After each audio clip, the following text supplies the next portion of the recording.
பெரிய எதிர்பார்ப்பு இருக்குது. கண்டிப்பாக டாக்ஸிக் தான். ட்ரெய்லராகவும் டீச்சராகவும் பார்த்ததுமா மக்கள் மத்தியில் ஒரு டிஃப்ரெண்ட்டான ஒரு ஒப்பீனியன் இருக்குது. உங்களுக்கு அது எப்படி இருந்தது? எனக்கு அந்த ட்ரெய்லர் பிடிச்சிருந்தது. தோற்றத்திலே ஒரு பெரிய மாறுதலை காமிச்சிருக்காரு அவர். ஒரு பெண் இயக்குனர் இவ்வளோ பெரிய ஆக்ஷன் படத்தை எடுக்க முடியுமாங்கிற கேள்விகளுக்கெல்லாம் ஒரு பெரிய விடையாக இருக்க போது இந்த கதை விஷ்ணு விஷாலுக்கு சொந்தமாகுமா அல்லது அருண்ராஜுக்கு சொந்தமாகுமாங்கிறது தான் முக்கியமான கேள்வி. ஏன்னா இப்போ அவர் லைன் சொல்லியிருக்காரு. அதற்கப்புறம் அங்கே உட்காந்து இந்த கதையை உருவாக்குனது விஷ்ணு விஷால் செலவில்.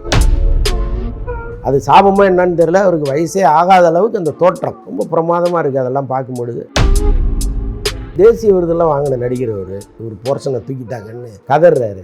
சினிமாவில் காலகாலமாக நடக்கிறதுங்க. இத்தனை வருஷமாக சினிமாவில் நடிக்கிறாரு, அது கூட அவருக்கு தெரியாதா என்ன? அப்போ எதெல்லாம் தேவையில்லைன்னு வெட்டி எறியும் போது அந்த தேவையில்லாத பாத்திரத்தில் தான் இவர் நடிச்சிருக்காரு போல இருக்கு. ஸோ அதனால் மொத்தத்துலையும் வெட்டி தூக்கிட்டாங்க. இதுக்கு பெரிய பொதுவெளியில் பெரிய பஞ்சாயத்தை கூட்டி நீ நாசமாக போயிடுவோங்கிற அளவுக்கு பேச வேண்டிய அவசியம் என்ன இருக்குது? ஆக்சுவலாக நவம்பர் 10ஆம் தேதி அவங்களுடைய திருமணம் நடப்பதா இப்போதைக்கு முடிவு பண்ணியிருக்காங்க. எது சிறந்த அழகான நாடுன்னு தேடிப்பாங்க போகிறதுக்கு ஃபைனலாக கிரீஸ் நாடை செலக்ட் பண்ணியிருக்கிறத சொல்கிறாங்க. சிம்புவை பொறுத்தளவுக்கு அந்த படத்தின் மேலே ரொம்ப கான்ஃபிடென்ட் வந்துருச்சு அவருக்கு. இப்போ ரீசெண்டாக ஒரு 1.25 மணி நேரம் படத்தை சிம்புவுக்கு போட்டு காமிச்சிருக்காரு வெற்றிமாறன். ஸோ அதை பார்த்தோன்னே அவர் ரொம்ப ஹாப்பி ஆகிட்டார் போல இருக்கு. வட சென்னையோட ஒரு பிரமாதமான படமாக வரும்லாம் சொல்கிறாங்க. எல்லாரும் பாராட்டணுன்னு வெற்றிமாறனே ரொம்ப உற்சாகமாக வேலை பார்த்துட்டு இருக்காரு போல இருக்கு. ரெட்ரோ மீடியா நேயர்கள் வணக்கம். இந்த ஒரு இன்ட்ரெஸ்டிங்கான கான்வர்சேஷனில் நம்ம கூட மூத்த பத்திரிகையாளர் அந்தணன் அண்ணா இருக்கிறேன்னா வணக்கம். வணக்கம் வணக்கம் டு ரெட்ரோ மீடியா. நன்றி. ஓவராலாக நம்ம பெரிய எதிர்பார்ப்பு இருக்குது. கண்டிப்பாக டாக்ஸிக் தான். பட் என்ன இருந்தாலும் இந்த ட்ரெய்லராகவும் டீச்சராகவும் பார்த்ததுமா மக்கள் மத்தியில் ஒரு டிஃப்ரெண்ட்டான ஒரு ஒப்பீனியன் இருக்குது. கேஜிஎஃப்ல ஒரு சென்டிமெண்ட் இருந்தது. இது அப்படி இருக்காதுன்ற ஒரு கேள்வியெல்லாம் வைக்கிறாங்க. உங்களுக்கு அது எப்படி இருந்தது?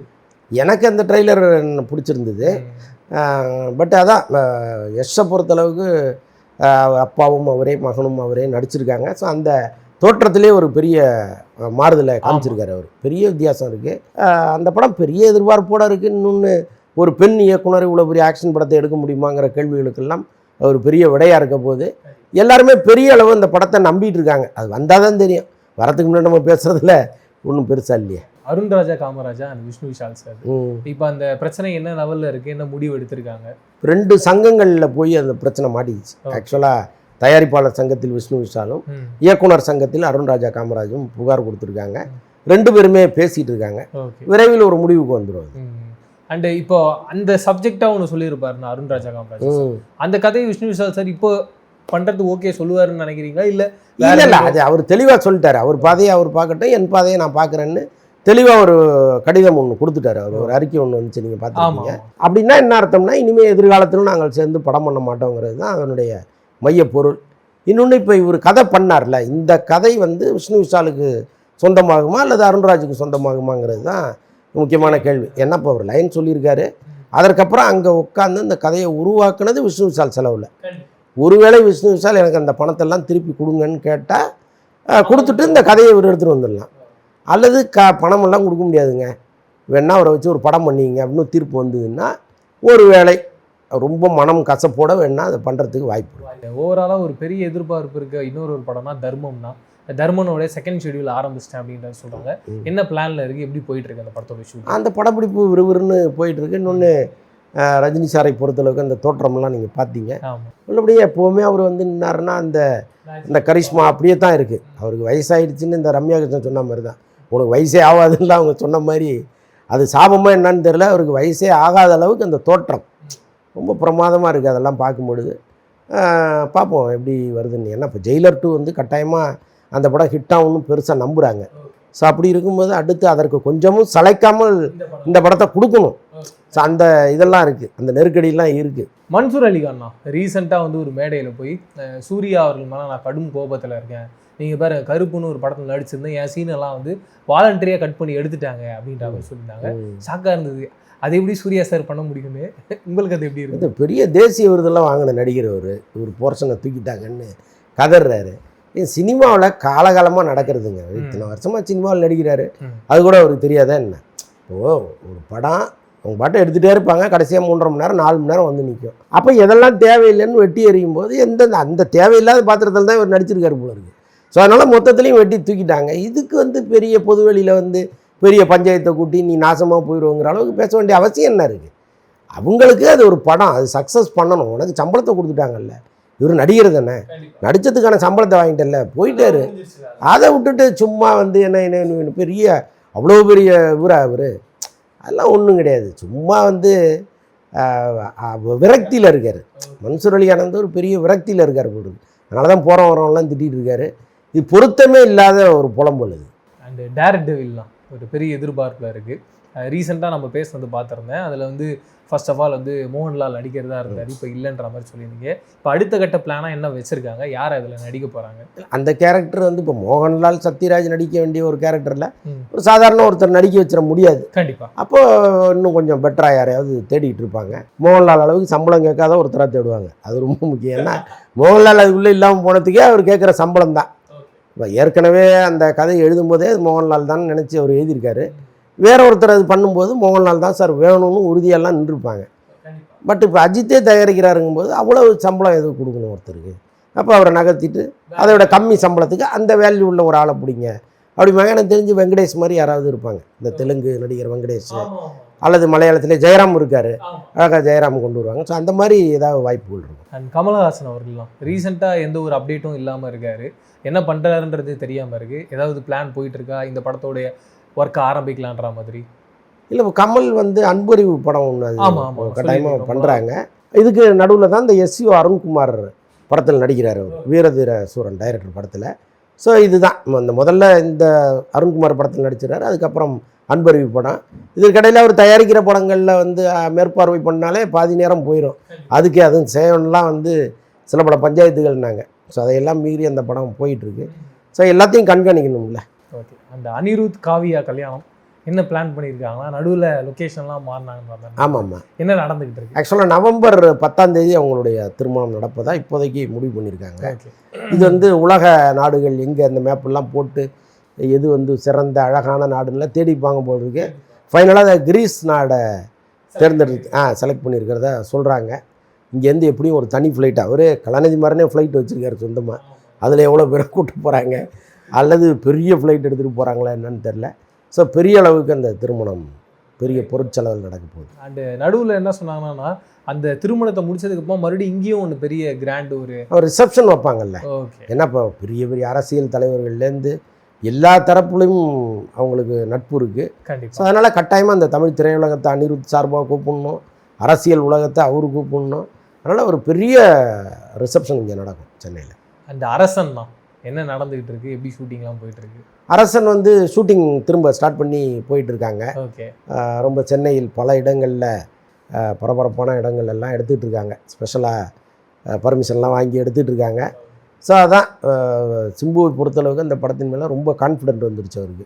இப்போ ரீசெண்டாக ஒரு 1.25 மணி நேர படத்தை சிம்புவுக்கு போட்டு காமிச்சிருக்காரு வெற்றிமாறன், பக்காவாக எடிட் பண்ணி. ஸோ அதை பார்த்தோன்னே அவர் ரொம்ப ஹாப்பி ஆகிட்டார் போல இருக்குது. அதே மாதிரி நிறைய பேருக்கு போட்டு காமிச்சிருக்கிறாரு. எல்லாருமே அவரை வெற்றிமாறனை பாராட்டியிருக்காங்க. பயங்கரமாக ரொம்ப பிரமாதமாக இருக்குது அப்படின்னு சொல்லிட்டு. வட சென்னையை விட ஒரு பிரமாதமான படமாக வரும்லாம் சொல்கிறாங்க. வட சென்னையை விட வட சென்னையினுடைய ஒரு கிளை தான் இது. அதை விட இது நல்லா வருங்கிற அளவுக்கு எல்லாரும் பாராட்டணுன்னு வெற்றிமாறனே ரொம்ப உற்சாகமாக வேலை பார்த்துட்டு இருக்காரு போல இருக்குது. அண்ட் இந்த படத்தை பொறுத்த வரைக்கும் நான் ஸ்டார்டிங்கில் வந்து விஜய் சேதுபதி சார் இருந்தார். நீங்கள் சொல்றீங்க இப்போயும் ஒரு 1.25 மணி நேரம் இருக்குது. இன்னும் ஒரு 1.25 மணி நேரம் சேர்த்தாலே ஒரு படமாக ரெடி ஆகிடும். இன்னும் அவர் உள்ளே வராமல் இருக்காரு. அவர் கேரக்டர் இருக்கா இல்லை சும்மா ஒரு இல்லை இருக்குது கட்டாயமாக இருக்குது. வெற்றிமாறனை பொறுத்தளவுக்கு நிறையா எடுப்பார், கட் பண்ணுவார், அதெல்லாம் இருக்குது.